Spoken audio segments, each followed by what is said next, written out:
You have to raise awareness because it can happen to somebody else. It is going to happen to other people.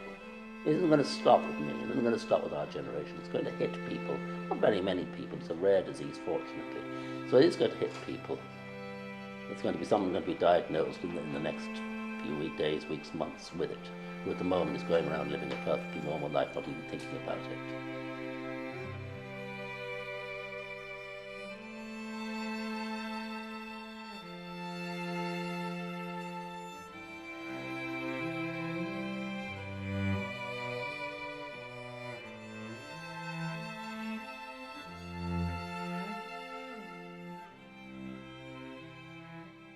I have passions in life. One passion I have is travel, but amazingly I don't miss it.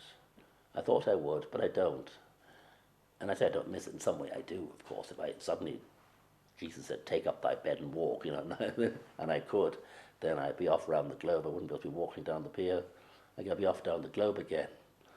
I loved amateur dramatics, but that's been largely closed off to me. So I substituted that with Toastmasters. And art, of course, that's a talent I only discovered late in life that I have. Love of colour and ability to do abstract, so those are my great passions. There are several things I thought in life I could do, but it's like one of these things, I must write a book one day, and I must paint a picture. So I've done both, and I just thought to myself, I can do this. Well, we met at a fancy dress party in Dean's Grange. A friend of mine, a former colleague, told me about this guy who was coming over to stay with her boyfriend. I dressed up as the Kerry farmer in pinstripe wellies, and Roland came as I think it was a sort of he was dressed in a cloak with the forks kind of hanging out of his head. I think he was supposed to be some sort of a spirit or something in disguise. Getting my dad to carry me everywhere. I would beg, carry me, and he would put me up on his back or on his shoulders, because he was, well, he still is, but now he's sitting down in a wheelchair, but a big, strong, 6-foot man. I love my dad's creativity. He's very artistic. He's a good writer. I love just his ability to talk. We love talking about. We like to have conversations kind of that you don't have with everyone else, about space, the afterlife, aliens, things like that. I love his imagination. He's very sociable. I love everything with my dad.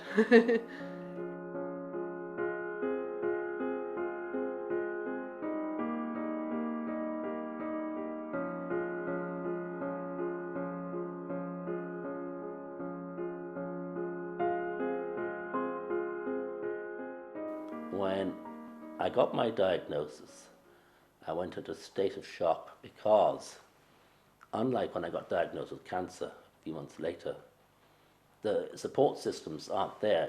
Given the diagnosis, told to make an appointment for a follow-up appointment, and then 10 minutes later you're really out in the street.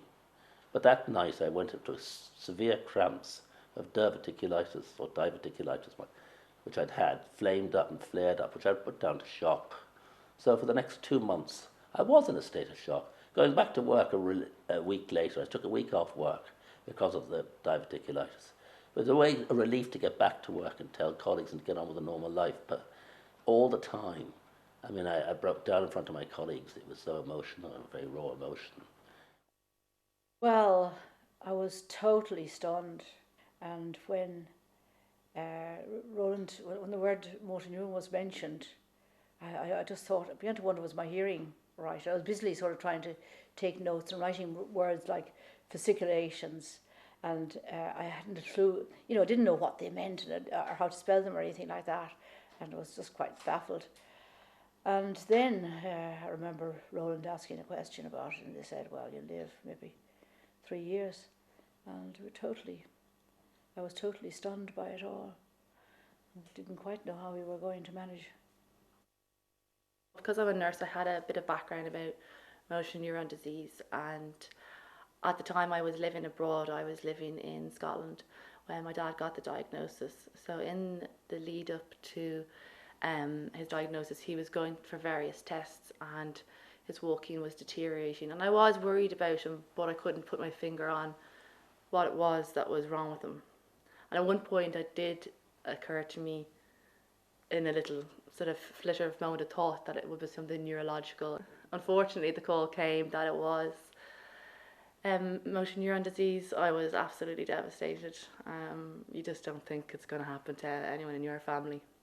Kind of thought that he was going to die, and I really thought it was all going to happen, quite quickly, and it had changed my whole life at the time. But then the moment of acceptance came when 2 months after diagnosis we were on holiday in Estonia together, and we had hired bicycles for an afternoon. So we went and had a bit of a swim, and then we got on the bicycles, and I was bicycling away, fast and furious, and I thought, that's been very quiet. And I looked around, and a voice said, wait for me! And I then realised that the 3-year diagnosis I'd been given was just what might happen, not what was going to happen. I knew I was going to be around longer than that. And acceptance came then. All the fear, now it didn't leave me for good forever, but the vast part of it left me at that point, at that particular moment.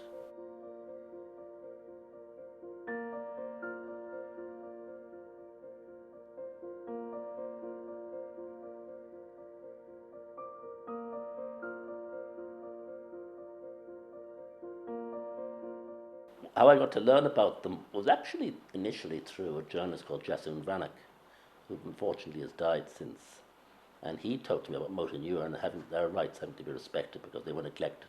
So I had heard of it, but I had taken no further interest in it. Well, from the moment I got diagnosed, I said to Maeve, yes, they should really running around in the country because they deliver on everything so promptly, so quickly, so efficiently, and so aptly. All those 4 things. So I have a hoist. I wouldn't be without a hoist. I now had it in a year in advance of needing it. I had it as soon as it was recommended. It was asked for, so it was given. So all the equipment I've had, plus some help towards home care. When I fell in the house and lost all ability to walk, they were there in response with some practical help. I mean, things happened in a day. I got a check a day later to help with some home care.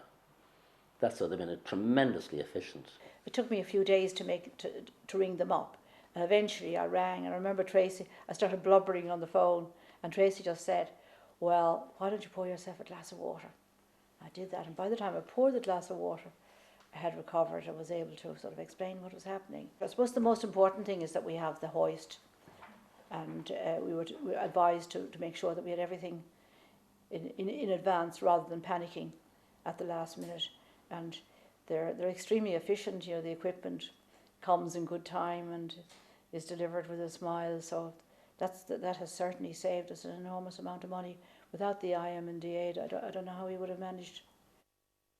Oh, the carers and the care team are great and the reason they're great is because it's a nurse-based agency, and because it's nurse-based, they're as involved in the care of their patients. The care team are, so they've got 4 day carers, and 2 of those day carers come at night as well. So I have a total of 6 carers. So 8 carers, 8 carers who come out over between day and night care. And they're very good because odd times they've not been able to come. The nursing manager has come out and stood in for them and has been involved with the other agents, the HSE and Motor Neurone Society, in part of the care process. So they're very much involved as a team as well. And they hire very high quality staff who are tremendously human and efficient and friendly. Dad has been amazing really with his how he's kind of tackled this illness. Very early on he kind of wanted to focus really on what the things he can do rather than things he can't do anymore. He doesn't dwell on, well, I can't do that now. We would acknowledge it, but we won't dwell on it. Instead, think about what we will be able to achieve for things we can do still. A bit of normality is really important in a family.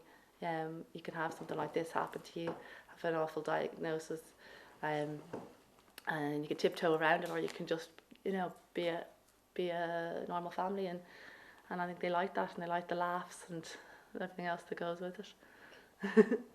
So I think we've learned you know, a sort of a great appreciation of maybe small things in life, like, you know, looking at a bit of nature in the garden. You know, I think we said that from the word go, that we would try to make the most of each day and sort of live in the moment. And we try not to talk very much. We don't talk too much about the past, or we try to avoid sentences that began "if only," or "we would have done this if." Of course, we would have travelled more because we're, you know, both retired now, and unfortunately, Roland didn't get a chance to prepare for retirement. Well, I suppose it's very much living in the moment, enjoying, you know, the days when the sun is shining, or if the hailstones are hopping off the ground, just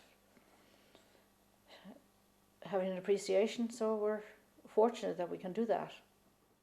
Well, I don't know quite where to start, because it's they've been loving and caring from day one, and we know we tease each other and josh each other along.